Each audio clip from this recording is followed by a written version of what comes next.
Hey guys, thanks. How are you? Good. Hope everybody had a good Thanksgiving.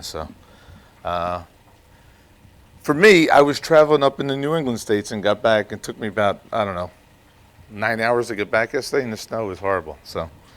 Dropped off a kid at college and all that. We'll get into that a little bit later, so no problem. So thanks for being here, and our presentation really is about cyber. We couldn't stress it enough. We started new products, 10 years ago. We're probably one of the first to ever do that at the AICPA, AON Insurance. And if you're a policyholder, you've probably been, emailed or contacted by one of our professionals there to discuss cyber. So either you're inside or outside tax season, we always push to stress that, hey, it's important to have some sort of coverage, or at least, buy it either from us or from another vendor you may deal with. But there's a major concern when dealing with cyber, and that's, either for a company or just a, small size CPA firm as well. So if you look around, and some of the questions that CPAs normally ask whenever they come up to my booth, or I have them on the phone or a conference, am I doing everything I possibly can to protect my firm, my organization, when it comes down to protecting my client's data? That's the most important piece of it. And I always ask, make sure you have the proper controls in place, make sure you have the right technique, training clients, and I'll go over that quite a bit here. Training not your clients, your employees is probably the number one piece of this. But it seems that data breaches are here to stay.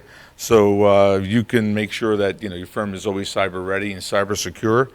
Cyber related exposures and regulations have also impacted CPA firms federally and local as well. So regulatory and legal landscape has also changed. So speaking of the local and the state and federal and maybe international levels, if you're dealing with, when you're dealing with clients, you may want to just research the AICPA website. Sometimes they have some detail on there regarding some of the changes that you may run into.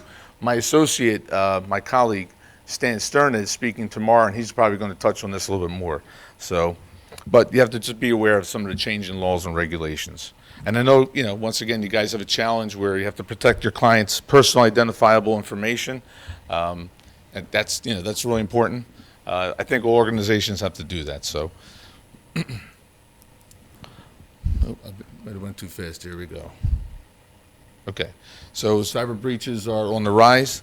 The cost of addressing cyber liability are going up, and there are two main factors when clients ask us some of the things, and they stress about is pretty much your clients and your firm's reputation, because when there's a cyber breach, clients don't really want to do business with you anymore, and sometimes they leave you. And monetary, so it's basically paid out of pocket, obviously. So if you don't have cyber coverage or some sort of risk transfer solution, you may not be able to benefit. So CPAs are privacy breaches surrounding employees. Most of the time it's what it is, and subcontractors. Sometimes you bring on some seasonal staff during tax season. That's you just want to make sure you're properly trained when doing so, or your seasonal staff is properly trained.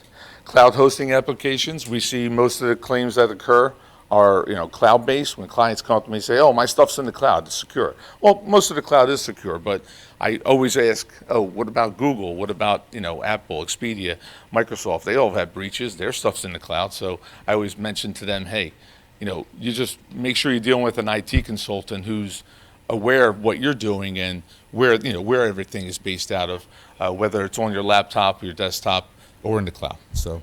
And internal, human error is number one. So I can't stress that enough. I probably said it a couple times here during this presentation that, train your employees. That's pretty important. So some quick facts here. 1 out of 5 businesses will suffer a cyber breach. 75% of those breaches are small to mid-sized companies just like your own. 98% of it can be prevented with proper training. Most ransomware attacks are cloud-based. 50% of the breaches our external to email, network email systems, social engineering, and emailing information like attachments to clients. The social engineering is the new form of phishing. So that's asking for monetary, pay my bill. Can you forward this to some sort of offshore offshore account? I had a client of mine contact me, and he did it twice before finding out that he was $75,000 in the hole. So, that sometimes happens. So, it's always good to have a low deductible with that too, because if you're sending in 10,000, emails or $10,000 an email, you may want to make sure you have a low deductible when that happens. So, some assessment. I mean, does your firm or organization currently have cybercrime defenses? It's always good to get that started. Have you had any gaps in your cyber coverage? Do you have the proper controls in place? Clients come up to me and say, "Yeah, I have my tax. We have audit checkoffs and tax checkoffs, but do you guys have cyber checkoffs?" I mean, that's it's pretty good to have like a little list for that, especially when you're dealing with a new employee. What is your response plan?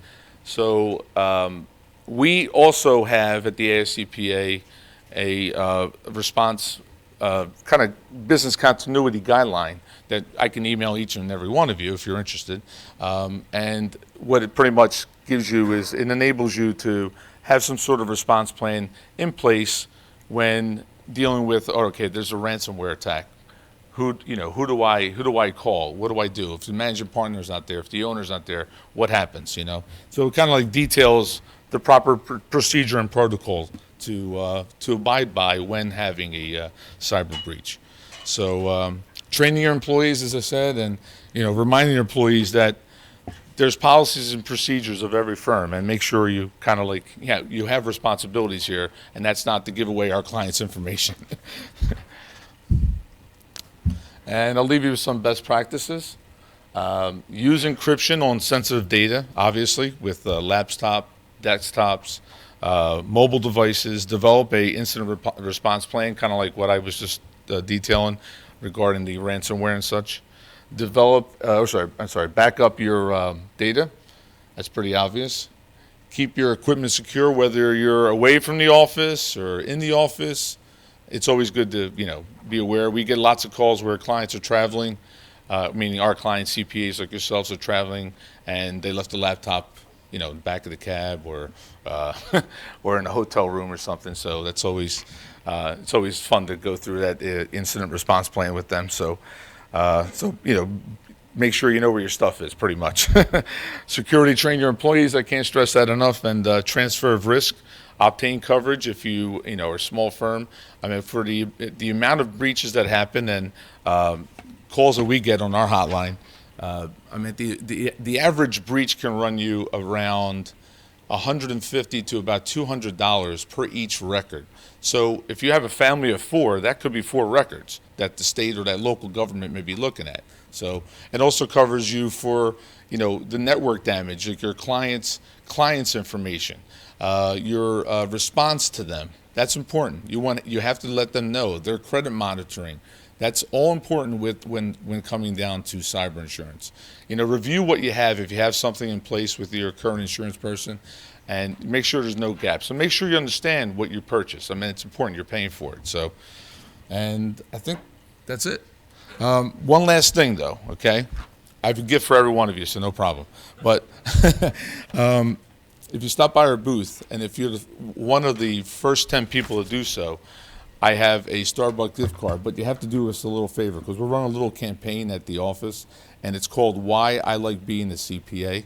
Okay, so if you're insured through our program for a number of years, first 10 people get a $10 gift card to Starbucks. So it's nothing big, but you have to take a selfie of yourself and send it to me. So, okay, so we'll do that tomorrow. We'll have some fun, okay?